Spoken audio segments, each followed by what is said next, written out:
ഇപ്പോൾ Vatican square നിറഞ്ഞുകൊണ്ടിരിക്കുകയാണ്. നമുക്ക് കാണാൻ സാധിക്കുന്ന പോലെ ആളുകളുടെ ജനസാഗരമാണ്. ഇവിടെ എന്റെ പുറകിൽ കാണുവാനായിട്ട് നിങ്ങൾക്ക് സാധിക്കും. ആളുകള് നിറഞ്ഞുകൊണ്ടിരിക്കുകയാണ്. പിയാസ മൊത്തം നിറഞ്ഞുകൊണ്ടിരിക്കുകയാണ്. ഈ ഞാനിപ്പോൾ നിൽക്കുന്ന എന്റെ ആയിട്ടുള്ളത് വൈദികർക്ക് വേണ്ടിയുള്ള ഒരു സെക്ഷനാണ്. ഇവിടെയും ഏകദേശം പകുതിയിൽ കൂടുതലായി. ഇനി 2 മണിക്കൂറാണ് ഉള്ളത് ഇവിടുത്തെ വിശുദ്ധ കുർബാന കാര്യങ്ങളൊക്കെ തുടങ്ങുവാനായിട്ട്. അപ്പോൾ തന്നെയും ഏകദേശം ഒരു 1/4 ഭാഗത്തോളം പ്യാസ നിറഞ്ഞിരിക്കുകയാണ്. നമുക്ക് ഇവിടുന്ന് കാണാനായിട്ട് സാധിക്കും. എങ്കിലും വീണ്ടും നമുക്ക് പുറകിലേക്ക് നോക്കുമ്പോൾ അവിടെ ആളുകൾ വീണ്ടും ക്യൂവിൽ നിൽക്കുവാണ്. വലിയൊരു ജനസാഗരം വീണ്ടും ഇതിന്റെ ഉള്ളിലേക്ക് എൻ്റർ ചെയ്യാൻ വേണ്ടി ആഗ്രഹിച്ചുകൊണ്ട് അവിടെ കൺസിലാസിയോന്റെ വഴിയിൽ നിന്നും എൻ്റർ ചെയ്തുകൊണ്ടിരിക്കുകയാണ്. അപ്പോൾ തീർച്ചയായിട്ടും വലിയ ഒരു ജനസാഗരം തന്നെയാണ് ഇവിടെ അന്തിമോപചാരം അർപ്പിക്കാൻ വേണ്ടി പരിശുദ്ധ പിതാവിന് പ്രാർത്ഥിക്കുവാനും അന്തിമ പ്രാർത്ഥന അർപ്പിക്കുവാനുമായിട്ട് ഇവിടെ എത്തിയിരിക്കുന്നത്. ചോദിച്ചോട്ടെ, ഞങ്ങളിവിടെ ഒരു കാര്യം ചോദിച്ചോട്ടെ അച്ഛാ. ഇവിടെ ദൃശ്യങ്ങളിൽ, അതായത് വത്തിക്കാൻ്റെ ലൈവ് ദൃശ്യങ്ങളിൽ കാണുമ്പോൾ അവിടെ കാർമേഘം നിൽക്കുന്നതായിട്ട് ഒരു ഇരുണ്ട ഒരു കാലാവസ്ഥ പോലെ ഞങ്ങൾക്ക് തോന്നുന്നുണ്ട്. പക്ഷെ എൻ്റെ അച്ഛൻ്റെ തത്സമയ ദൃശ്യത്തിൽ അങ്ങനെ തോന്നുന്നില്ല. യഥാർത്ഥത്തിൽ കാലാവസ്ഥ അവിടെ എങ്ങനെയാണ്? കാലാവസ്ഥ രാവിലെ കുറച്ച് മൂടൽ പോലെയാണ്. ഇപ്പോൾ നല്ല വെയിൽ വന്നിട്ടുണ്ട്. ഇവിടെ ഇപ്പോൾ 14 ഡിഗ്രിയാണ്. അപ്പോൾ നമ്മള് നല്ല കാലാവസ്ഥ ആണെന്ന് പറയാം. ഇപ്പൊ നല്ല സൂര്യപ്രകാശമുണ്ട്. രാവിലെ ചെറിയ മോഡൽ ഉണ്ടായിരുന്നു. ഇപ്പൊ നമുക്ക് കാണാൻ സാധിക്കും.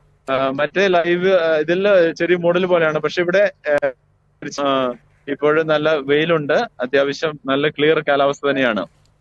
ഓക്കെ അച്ഛൻ, എന്നോടൊപ്പം ഇപ്പോൾ അനൂപ് കോലങ്കണ്ണി അച്ഛനുണ്ട്. അച്ഛൻ റോമിലായിരുന്നു ഇതിനു മുമ്പ് പഠിച്ചിരുന്നത്. കഴിഞ്ഞ പ്രാവശ്യം ബെനഡിക്ട് മാർപ്പാപ്പയുടെ മൃതസംസ്കാര ശുശ്രൂഷയുമായി ബന്ധപ്പെട്ട് ഇതുപോലെ തന്നെ അച്ഛൻ തത്സമയം ഞങ്ങൾക്ക് റിപ്പോർട്ട് നൽകിയിരുന്നതാണ് വത്തിക്കാനിൽ നിന്ന്. അച്ഛൻ ഇരിഞ്ഞാലക്കുട രൂപതാംഗമാണ്. ഈ പ്രാവശ്യം മലയാളികളുടെ സാന്നിധ്യം എങ്ങനെയാണ്? അതായത് ഫ്രാൻസിസ് പാപ്പ എല്ലാവരെയും പരിഗണിച്ചിരുന്ന, അല്ലെങ്കിൽ മലയാളികൾക്ക് കുറച്ചും കൂടിയും താല്പര്യം കാണിച്ചിരുന്ന ഒരു പാപ്പയാണ്. അപ്പം അതിൽ നമ്മുടെ മലയാളികൾ, റോമിൽ ഒരുപാട് പേര് താമസിക്കുന്ന ഒരിടമാണ്. അപ്പോൾ മലയാളികളുടെ സാന്നിധ്യം എങ്ങനെയാണ്? തീർച്ചയായും മലയാളികളുടെ സാന്നിധ്യം നമ്മള് പിയാസിലേക്ക് കയറുമ്പോഴും എപ്പോഴും കാണുന്ന സമയത്തൊക്കെ ഒത്തിരി മലയാളീസിനെ കാണുവാനായിട്ട് സാധിച്ചു. ഇവിടെ വർക്ക് ചെയ്യുന്നതും ഇവിടെ താമസിക്കുന്നതുമായിട്ടുള്ളത്. അതുകൊണ്ട് മലയാളികളില് നമുക്ക് ഇവിടുന്ന് നോക്കുമ്പോൾ തന്നെ, അല്ലെ നമ്മൾ വരുന്ന വഴിക്കും ഇതിന്റെ ഉള്ളിൽ ഒത്തിരി ഏറെ മലയാളികൾ ഇവിടെ വർക്ക് ചെയ്യുന്നതാണല്ലോ. അപ്പം നമ്മൾ ഒത്തിരി പേരെ കണ്ടു കയറുന്ന സമയത്തും അല്ലാതെ തന്നെ ഇവിടെ അടുത്തും ഒത്തിരി വൈദികരുമുണ്ട്. മലയാളീസായ ഒത്തിരി വൈദികരും ഇവിടെ നമുക്ക് പരിചയപ്പെടുവാനും ആയിട്ട് സാധിച്ചു. ഇവിടെ എന്റെ പുറകിൽ നിൽക്കുന്ന സെക്ഷനാണ് വൈദികരുടെ. അപ്പം സ്റ്റേജിന്റെ തൊട്ട് സ്റ്റേജിലേക്ക് നോക്കുമ്പോൾ വലതുവശത്ത് ലോകത്തിൽ വന്നിരിക്കുന്ന രാഷ്ട്ര നേതാക്കന്മാരും ഡിഗ്നിറ്ററീസുമാണ് ഇരിക്കുന്നത്. മറു സൈഡിൽ എല്ലാ കർദിനാൾമാരും ആർച്ച് ബിഷപ്സുമാണ് ഇരിക്കുന്നത്. ഞാൻ നിൽക്കുന്ന സെക്ടർ എന്ന് പറയുന്നത് ഇത് മുഴുവനും വൈദികരുടെ സെക്ടറാണ്. ലോകത്തിന്റെ വിവിധ ഭാഗങ്ങളിൽ നിന്നായി ഏകദേശം 4500ഓളം വൈദികരാണ് ഇന്നത്തെ പിതാവ് ഫ്രാൻസിസ് മാർപ്പാപ്പയുടെ ഫ്യൂണറലുമായി ബന്ധപ്പെട്ടുള്ള ദിവ്യബലിയിലും മറ്റ് സംസ്കാര ചടങ്ങുകളിലും പങ്കെടുക്കാനായിട്ട് എത്തുന്നത്. 4500ഓളം വൈദികര്. മാത്രമല്ല, ഞാൻ നിങ്ങൾക്ക് പുറകിൽ നിന്നും വിഷ്വൽസ് കാണിച്ചു തരാം. തൊട്ടു പുറകിലായിട്ടാണ് അൽമായരെല്ലാവരും ഇരിക്കുന്നത്. വലിയ ജനസാഗരമാണ്. ഞാൻ നേരത്തെ സൂചിപ്പിച്ചതുപോലെ സെന്റ് പീറ്റേഴ്സിന്റെ പ്യാറ്റ്സയ്ക്ക് ഏകദേശം 80,000 ആൾക്കാരെ മാത്രമേ കണ്ടെയ്ൻ ചെയ്യാൻ സാധിക്കുകയുള്ളൂ, ഉൾക്കൊള്ളാൻ സാധിക്കുകയുള്ളൂ. പക്ഷെ എനിക്ക് തോന്നുന്നത് ഇന്നത്തെ അവരുടെ ഇരിപ്പ് കണ്ടിട്ട് ഏകദേശം 100,000-ഓളം ആൾക്കാരെ അവർ ഇവിടെ ഇരുത്തിയിട്ടുണ്ട്, അക്കോമഡേറ്റ് ചെയ്തിട്ടുണ്ട്. ബാക്കി എല്ലാവരും ചുറ്റുപാടുകളിലുമായിട്ടായിരിക്കും ഈ ശുശ്രൂഷയിൽ പങ്കെടുക്കുക. ഞാൻ ഇവിടുത്തെ ഒരു വിഷ്വൽസ് പെട്ടെന്നൊന്ന് കാണിച്ചു തരാം. എന്റെ പുറകിലായിട്ട് ഇവിടെ കാണുന്ന ഇതിൽ ഏറ്റവും പുറകിലായിട്ട് വലിയ ഒരു ജനാവലി തന്നെ അവിടെ ഉള്ളതായിട്ട് നിങ്ങൾക്ക് കാണാൻ സാധിക്കും. ചുറ്റുപാടും ജസ്റ്റ് ഒന്ന് ഓടിച്ചിട്ട് കാണിച്ചു തരാം.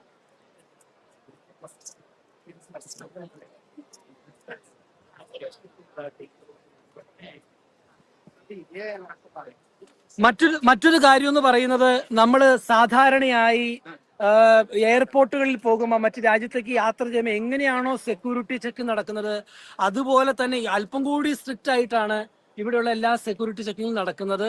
അത് കഴിഞ്ഞതിന് ശേഷം പ്രത്യേകിച്ച് ഞാൻ ഇന്ന് ശ്രദ്ധിച്ചൊരു കാര്യം, ഞങ്ങൾ സാധാരണ വൈദികര് പ്രീസ്റ്റ് എല്ലാവരും വരുന്ന സമയത്ത് അവര് സെക്യൂരിറ്റി ചെക്കിങ് ഞങ്ങൾക്ക് സെപ്പറേറ്റ് ഒരു സെക്ഷൻ ഉണ്ട്. പക്ഷെ ഇന്ന് ആർച്ച് ബിഷപ്സും എല്ലാവർക്കും അതേ സെക്ഷനിലൂടെയാണ് സെക്യൂരിറ്റി ചെക്കിങ് നടന്നത്. സാധാരണ അതൊരു പതിവുള്ളൊരു കാര്യമല്ല. അപ്പം അത്രയ്ക്കും സ്ട്രിക്റ്റ് ആയിട്ടുള്ള ഒരു കാര്യമാണ് നടക്കുന്നത് എന്നാണ് എനിക്ക് മനസ്സിലായിരിക്കുന്നത്. ഞാൻ നേരത്തെ സൂചിപ്പിച്ചതുപോലെ ഇന്റലിജൻസ് വിഭാഗവും സെക്യൂരിറ്റിയും എല്ലാം വളരെ ജാഗ്രതയിലാണ്.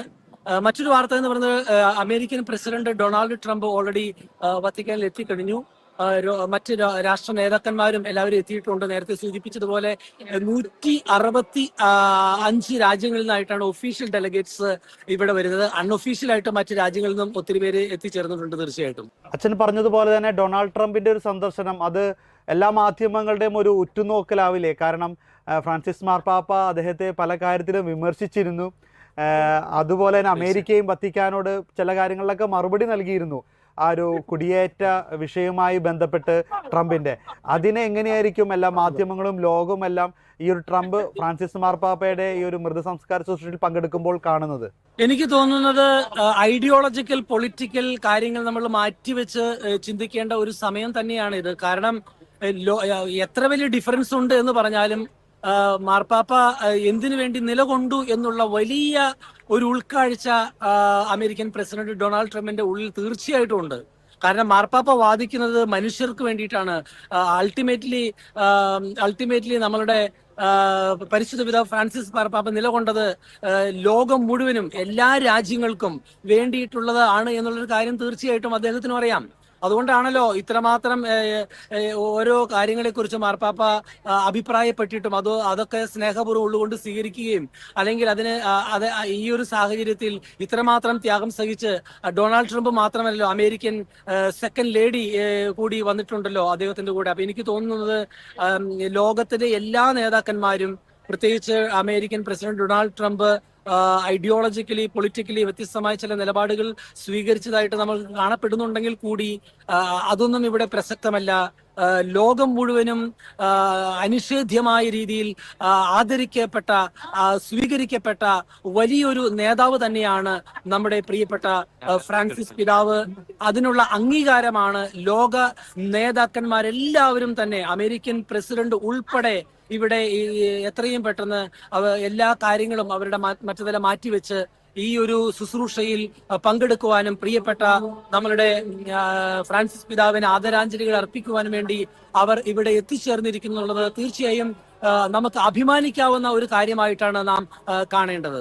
ഒരു കാര്യം ചോദിച്ചോട്ടെ വെച്ചാൽ, ഈ ഒരു ഘോഷയാത്ര ഫ്രാൻസിസ് മാർപ്പാപ്പയുടെ ഭൗതിക ശരീരം ആ ഒരു പേടകം വഹിച്ചുള്ള ഘോഷയാത്രയുടെ അതിന്റെ ക്രമം എങ്ങനെയായിരിക്കും എന്നുള്ളത് വല്ലതും ലഭ്യമായോ? അതിന്റെ ക്രമം തീർച്ചയായിട്ടും ഉണ്ട്. അതായത് നമ്മളുടെ ഇവിടുത്തെ ശുശ്രൂഷകൾക്ക് ദിവ്യബലിക്ക് ശേഷം പരിശുദ്ധ പിതാവിന്റെ ദിവ്യദേഹം വിലാപയാത്രയായി മേരി മജോറ ബസിലിക്കയിലേക്ക് പോകും.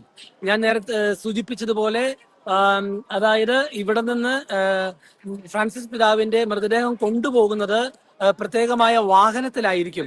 അതിനെ അകമ്പടി ചെയ്തുകൊണ്ട് ജനങ്ങൾ നമ്മുടെ നാട്ടിൽ നടന്നു പോകുന്ന പോലെ അങ്ങനത്തെ പതിവല്ല.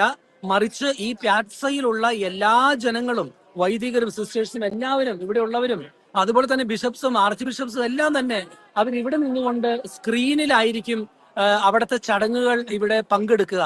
വളരെ സെലക്ട് ചെയ്യപ്പെട്ട കർദിനാൾമാർ മാത്രമായിരിക്കും വഴി ലാറ്ററിന്റെ ഭാഗത്തുകൂടെ അത് മേരി മജോറ ബസിലിക്കയിൽ എത്തിച്ചേരും. ഏകദേശമാണ് അവർ പ്രതീക്ഷിക്കുന്നത് ചെയ്യുവാൻ വേണ്ടിയിട്ട് ഈ സംസ്കാര ചടങ്ങുകൾ വേണ്ടി. ഈ ദിവസം ഒരു കാര്യം സൂചിപ്പിക്കാനുള്ളത്, എല്ലാ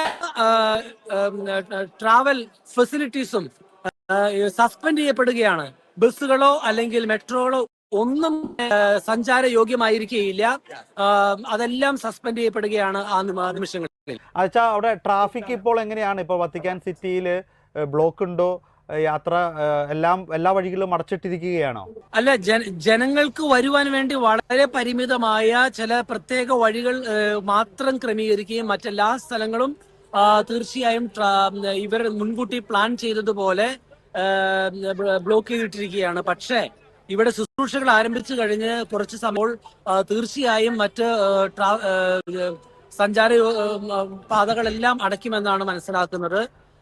ഞാൻ സൂചിപ്പിച്ച ദിവ്യബലിക്ക് ശേഷം പരിശുദ്ധ പിതാവിന് വേണ്ടി അർപ്പിക്കപ്പെടുന്ന ഈ ഫ്യൂണറൽ മാസിന് ശേഷം മൃതസംസ്കാര ചടങ്ങുകൾ നടക്കുന്നത് ഇവിടെ നിന്നും അകലെയായിട്ടുള്ള മേരി മജർ ബസിലിക്കയിലാണല്ലോ. അപ്പൊ സ്വാഭാവികമായിട്ടും ഇവിടുന്ന് യാത്ര ചെയ്ത് അവിടെ എത്തുന്ന വഴികളെല്ലാം മറ്റ് വാഹനങ്ങളുടെ യാത്രകളെല്ലാം സസ്പെൻഡ് ചെയ്യപ്പെടും. ഇവിടെ നിന്ന് യാത്ര പുറപ്പെട്ട് പ്യാസ വെനേസിയ, കൊളോസിയം ഒക്കെ വഴി മേരി മജോറയിൽ എത്തിച്ചേരും. അരമണിക്കൂർ യാത്രയാണ് അവർ പ്രതീക്ഷിക്കുന്നത് മൃതസംസ്കാര ചടങ്ങുകളുമായി ബന്ധപ്പെട്ട് അവിടെ എത്തിച്ചേരുവാൻ. ഓക്കെ അച്ഛാ, ഒരു കാര്യം കൂടി, അതായത് ഇന്നലെ അച്ഛൻ നമ്മളുമായി ഇവിടെ മലയാളത്തിൽ നിന്നുള്ള, കേരളത്തിൽ നിന്നുള്ള ചില മെത്രാന്മാര്, രാഷ്ട്രീയ നേതാക്കളുമായിട്ടുള്ള അഭിമുഖമായിട്ട് നമ്മളൊക്കെ വന്നിരുന്നു. ഇന്ന് അത്തരത്തിൽ ആരെങ്കിലുമൊക്കെ കണ്ടിരുന്നുവോ? നമ്മുടെ ഞാൻ കണ്ടിരുന്നു. പ്രത്യേകിച്ച് നമ്മുടെ ചാണ്ടി ഉമ്മൻ സാറിനെ ഞാൻ കണ്ടിരുന്നു. അദ്ദേഹവുമായി ബന്ധപ്പെട്ട് മറ്റ് ചില വ്യക്തികൾ കൂടി അവിടെ കാത്തിരിക്കുന്നുണ്ടായിരുന്നു ഒന്നിച്ച് യാത്ര ചെയ്യുവാൻ വേണ്ടി.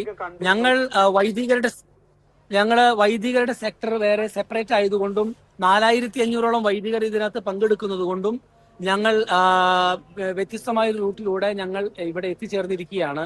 മറ്റ് രാഷ്ട്രീയ മത നേതാക്കന്മാരെ വ്യക്തിപരമായി കാണുവാനായിട്ട് സാധിച്ചിട്ടില്ല. കാരണം ഞാൻ നേരത്തെ സൂചിപ്പിച്ചതുപോലെ അവരെല്ലാവരും ഇരിക്കുന്നത് നമ്മുടെ സ്റ്റേജിന്റെ, നിങ്ങൾക്ക് കാണാവുന്നതുപോലെ ആ സ്റ്റേജിന്റെ വലതുവശത്താണ്. അപ്പോൾ അവർ വരുന്നത് മറ്റൊരു വഴിയിലൂടെയാണ്. അവർ ഒരു സെപ്പറേറ്റ് സെക്ടറിലായിരിക്കും ഇരിക്കുക. മറ്റ് വ്യക്തികളെ ഇതുവരെ ഞാൻ വ്യക്തിപരമായി കണ്ടിട്ടില്ല. ഇന്നലെ നമ്മൾ കണ്ടിരുന്നു, അവരുടെ ലൈവും മറ്റു വാർത്തകളും തന്നിരുന്നല്ലോ. ഓക്കെ ജോബിച്ച, എന്തായാലും ജോജി അച്ഛനും തത്സമയം ചേരുന്നുണ്ടായിരുന്നു. ജോജി അച്ഛനുണ്ടോ നമുക്ക് നോക്കാം. ഓക്കെ, ജോജി അച്ഛൻ ഡിജോ ഞാൻ നമ്മുടെ ഓർത്തഡോക്സ് സഭയിൽപ്പെട്ട മാർത്തോമ സഭയിൽപ്പെട്ട ഒരു വൈദികൻ ഇവിടെ അടുത്തുണ്ട്. ഒരു മിനിറ്റ് സമയം ഉണ്ടെങ്കിൽ അദ്ദേഹത്തെ ഒന്ന് ലൈവിൽ കൊണ്ടുവരാം. അനുഭവങ്ങൾ പ്രത്യേകിച്ച് മാർപ്പാപ്പ മറ്റ് എക്യുമെനിസവുമായി ബന്ധപ്പെട്ട് സഭകളുമായി ബന്ധപ്പെട്ടെടുത്ത നിലപാടുകളും അതോടൊപ്പം തന്നെ അവരെ എല്ലാവരും ഉൾക്കൊള്ളുവാൻ കാണിച്ച ഒരു പിതൃസ്നേഹവും നമ്മൾ ഈ തരത്തിൽ ഓർക്കേണ്ടതുണ്ട്. കാരണം അദ്ദേഹത്തിന്റെ മൃതസംസ്കാര ചടങ്ങുകളിൽ പങ്കെടുക്കുവാൻ വേണ്ടി ഒഫീഷ്യലായും അല്ലാതെയും എല്ലാ മതവിഭാഗങ്ങളിൽ നിന്നും എല്ലാ ക്രൈസ്തവ സഭകളിൽ നിന്നും ഇവിടെ വൈദികരും അവരുടെ ാണ്. ഡാനിയലാണ് അദ്ദേഹത്തോട് നമുക്കിപ്പോൾ സംസാരിക്കാം. അച്ഛാ സ്വാഗതം. എന്താണ് അച്ഛാ പറയാനുള്ള? അച്ഛൻ ഫ്രാൻസിസ് മാർപ്പാപ്പയുടെ ഒരു ഭൗതിക മൃതസംസ്കാര ശുശ്രൂഷയിൽ പങ്കെടുക്കാനായിട്ട് വത്തിക്കാനിൽ എത്തിയതാണോ? മലങ്കര മാർത്തോമാ സുറിയാനി സഭയിലെ ഒരു വൈദികനാണ് ഞാൻ. മലങ്കര മാർത്തോമാ സുറിയാനി സഭയിലെ ഒരു വൈദികനാണ് ഞാൻ ഈ മാതാവിന്റെ സംസ്കാര ശുശ്രൂഷ അവസരത്തെ ഓർത്ത് ഞാൻ ദൈവത്തിന് സ്തുതി അർപ്പിക്കുന്നു. ഞങ്ങളുടെ സഭയുടെ എപ്പിസ്കോപ്പൽ സംഘം, മെത്രാന്മാരുടെ പിതാക്കന്മാരുടെ സംഘം കഴിഞ്ഞ നവംബർ മാസത്തില് വത്തിക്കാനിൽ വരികയും പരിശുദ്ധ പിതാവ് വേണ്ടുന്ന എല്ലാ സ്വീകരണം നൽകി സഭയെ സ്നേഹിച്ചതും സ്വീകരിച്ചതും ഒക്കെ ഈ സമയത്ത് അനുസ്മരിക്കുന്നു. മാനവികതയുടെ പ്രവാചകനായി, മനുഷ്യത്വത്തിന്റെ കരുണയുടെ പിതാവായ എന്നറിയപ്പെടുന്ന പിതാവിനെ ഈ സംസ്കാര ശുശ്രൂഷയിൽ പങ്കെടുക്കാൻ ഒരു അവസരം ലഭിച്ചത് ദൈവത്തിന് നന്ദി പറയുകയാണ്. അച്ഛൻ എന്നാണ് വത്തിക്കാനിൽ എത്തിയത്? ഞാൻ ഇവിടെ എന്റെ പഠനാർത്ഥം ഞാൻ ഇവിടെ വന്നതാണ്. സ്റ്റഡീസുമായി ബന്ധപ്പെട്ടാണ് ഞാൻ റോമിലേക്ക് വന്നത്. അപ്പോൾ ഒരു മാസം ആയതേ ഉള്ളൂ വന്നിട്ട്. ഫ്രാൻസിസ് മാർപ്പാപ്പയെ നേരിട്ട് കണ്ടിരുന്നോ? ഹോശാന ഞായറാഴ്ചയുടെ ആ സമയത്ത് ബ്ലെസ്സിങ്സ് കൊടുത്ത സമയത്ത് പിതാവിനെ കാണാനായിട്ട് സാധിച്ചു.